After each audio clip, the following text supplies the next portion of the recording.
Hello everybody, welcome to career sun point. आज हम लेखपाल भर्ती के बारे में बात करेंगे। लेखपाल भर्ती की नई अपडेट है कि यूपी ट्रिपल एसएससी ने 8000 पदों के लिए यूपी राजस्व विभाग से भर्ती का प्रस्ताव मांगा है।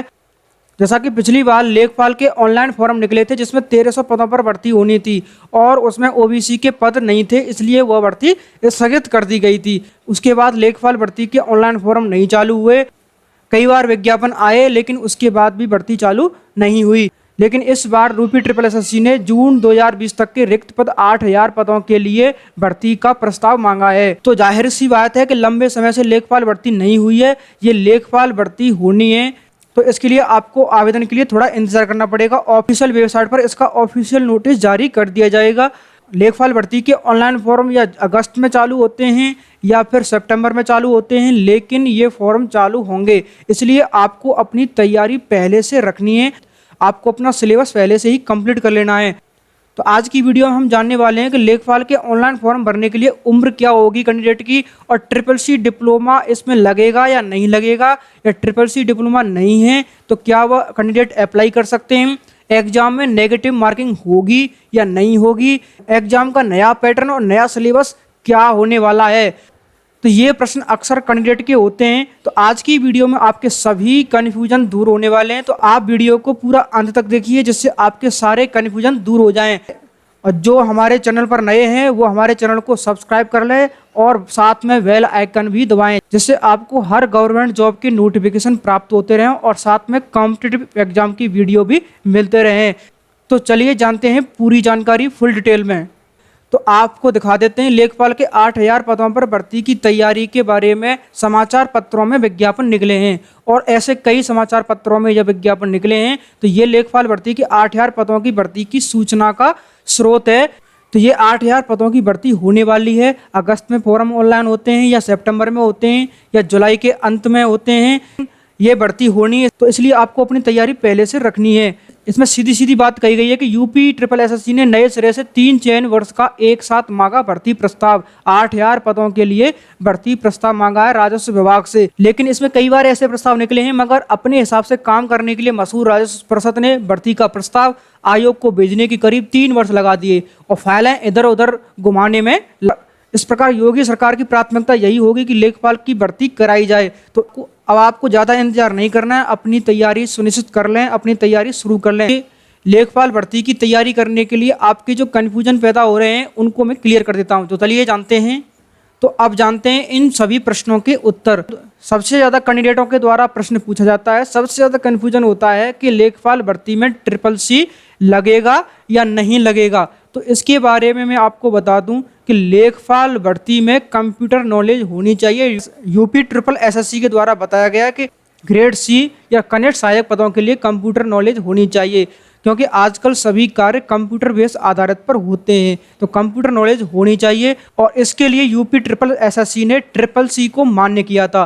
ट्रिपल सी 3 महीने का कोर्स होता है, एक कंप्यूटर कोर्स होता है। लेखपाल भर्ती के लिए ट्रिपल सी डिप्लोमा लगेगा। तो आपका इस प्रश्न का कन्फ्यूजन दूर हो चुका होगा। और इसमें मैं आपको बता दूं कि पिछली बार वीडियो का फॉर्म भरा गया था, तो वीडियो के फॉर्म में ट्रिपल सी सर्टिफिकेट के बारे में सिर्फ यस या नो पूछा था कि आपके पास ट्रिपल सी सर्टिफिकेट है या नहीं, तो उसमें यस और नो लगाना। तो अब की बार जो फॉर्म का प्रारूप होगा उसमें अगर सर्टिफिकेट मांगता है और इश्यू डेट मांगता है तो आपको लगाना है, यस या नो मांगता है तो यस या नो करना है।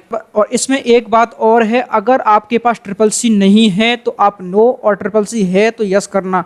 यदि आपके पास ट्रिपल सी नहीं है और आपने यस कर दिया, आपका जो फॉर्म जिस विज्ञापन डेट से भरा गया है, बाद में डॉक्यूमेंट वेरिफिकेशन होगा तो इश्यू डेट में आप फंस सकते हो। तो इस प्रश्न का डाउट आपका क्लियर हो चुका होगा। नेक्स्ट प्रश्न बनता है कि ट्रिपल सी डिप्लोमा नहीं है तो क्या अप्लाई कर सकते हैं। मैंने आपको पहले बता दिया कि ट्रिपल सी डिप्लोमा मान्य है। ट्रिपल सी अगर सर्टिफिकेट मांगता है तो ट्रिपल सी का सर्टिफिकेट नंबर मांगता है, इश्यू डेट मांगता है तो इश्यू डेट डालना है, और अगर यस या नो मांगता है तो यस या नो करना है। तो आपको इसमें मैं बता दूं, अगर ट्रिपल सी डिप्लोमा नहीं है तो अप्लाई कर सकते हैं या नहीं कर सकते, इसके बारे में जो पूरा कन्फ्यूजन है वो आपको यूपी ट्रिपल एसएससी के ऑफिशियल वेबसाइट से आपको साफ हो जाएगा। आपके पास ट्रिपल सी नहीं है तो आप अप्लाई कर सकते हैं या नहीं कर सकते हैं।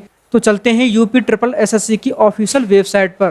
तो जैसा कि आप यूपी ट्रिपल एसएससी आप यहाँ पर डालोगे तो यहाँ पर क्लिक करोगे पहले ही यूपी ट्रिपल एसएससी के लिंक पर, और यहाँ पर देखिए इम्पोर्टेंट गो दिया हुआ है, यहाँ पर क्लिक करेंगे, इसके बाद इम्पोर्टेंट गो पर जाएंगे तो आपको यूपी ट्रिपल एसएससी कमीशन पर जाना है। तो यहाँ पर सबसे लास्ट में जो लिंक दिया हुआ है डोएक सोसाइटी द्वारा प्रदत्त सीसीसी प्रमाण पत्र की समकक्षता निर्धारित करने के संबंध में, तो इस पर आप क्लिक करोगे।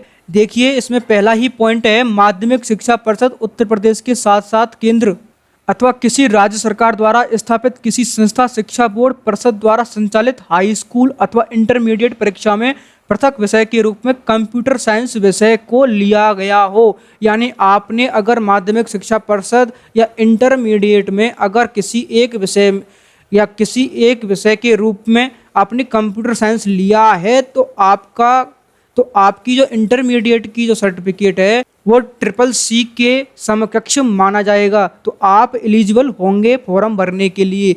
दूसरा पॉइंट इसमें दिया गया, यदि अभ्यर्थी द्वारा कंप्यूटर साइंस की डिप्लोमा अथवा डिग्री प्राप्त की गई हो तो वह भी कनिष्ठ सहायक और आशुलिपिक के पदों पर सीधी भर्ती के लिए पात्र होगा। तो आपको सीधा यहाँ से क्लियर हो चुका है, यहाँ से कन्फ्यूजन पूरा क्लियर हो चुका है कि अगर आपके पास ट्रिपल सी नहीं है और अगर इंटरमीडिएट और हाई स्कूल में आपने कंप्यूटर साइंस लिया हुआ है या कोई डिग्री प्राप्त की हुई है आपने कंप्यूटर साइंस के द्वारा, तो आपकी वह डिग्री ट्रिपल एसएससी के समकक्ष मानी जाएगी, आप पात्र होंगे। तो इस भर्ती में भी यही नियम लागू रहने वाला है। अगर ये नियम नहीं होता तो ये ऑफिशियल वेबसाइट से नोटिस हटा दिया जाता।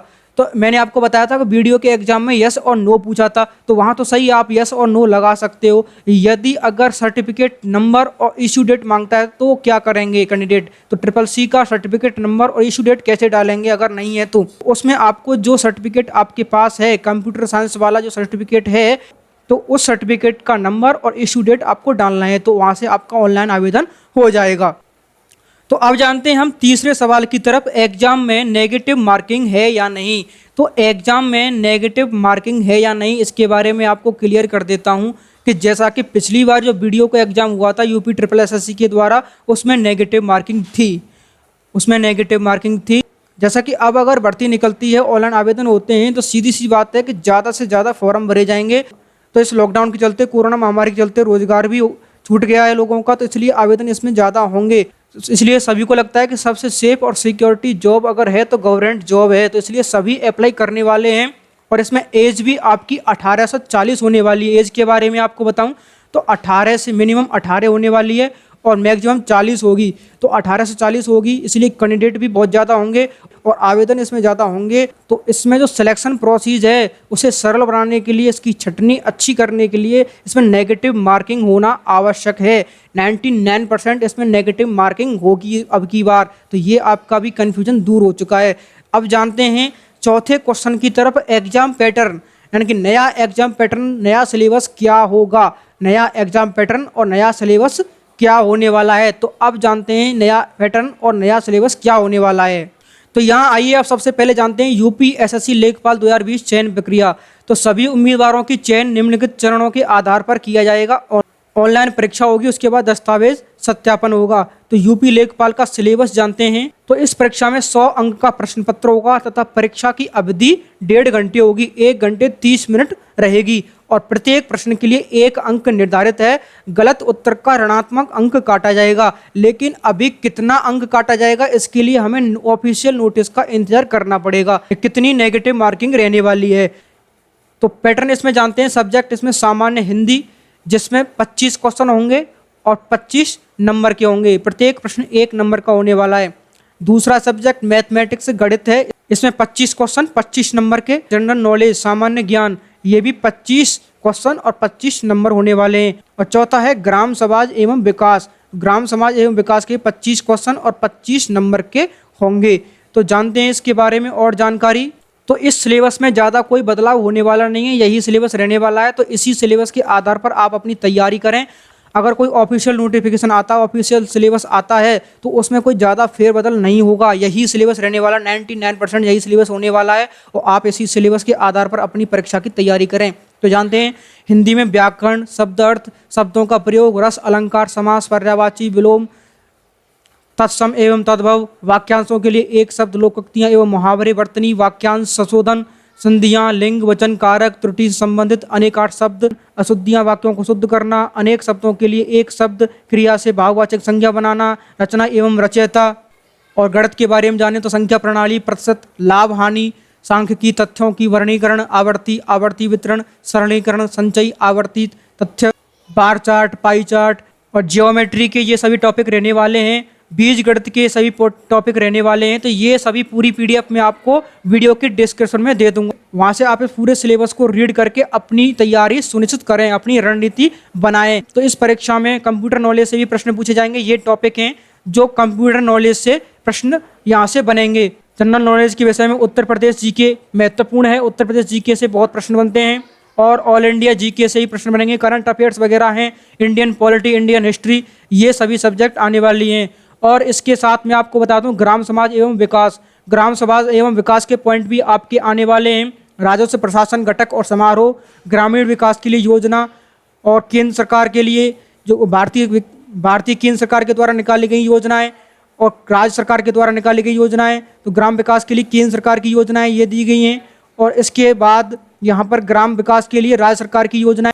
तो ये सभी टॉपिक के साथ आपको रणनीति बनानी है। तो इसका पूरा सिलेबस मैं वीडियो की डिस्क्रिप्शन में दे दूंगा।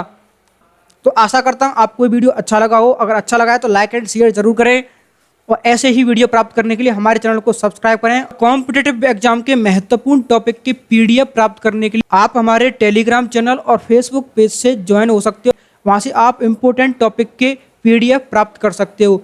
Thanks for watching.